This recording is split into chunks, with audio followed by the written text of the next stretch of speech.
اختار الفنان المغربي نعمان بالعياش الترويج لأحدث أعماله الفنية بطريقة مبتكرة.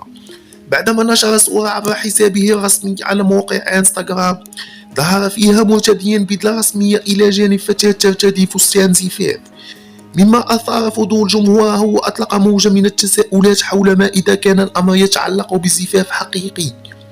الصورة التي جاءت دون أي توضيح رسمي بالعياشي دفعت العديد من متابعيه إلى التكهن بزواجه، خاصة أنه يعرف بخصوصيته الشديدة فيما يخص حياته الشخصية.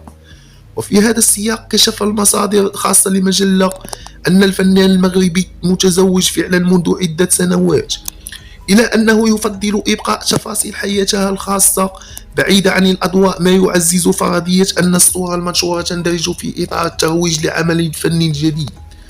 يذكر أن نعمان بالعياش يعيش خلال الفترة الأخيرة نشاطا فنيا ملحوظا، حيث أصدر أغنيتين جديدتين هما ما بلان موالو وشوكاتني، وسط استعدادات لإطلاق أعمال أخرى في المستقبل القريب.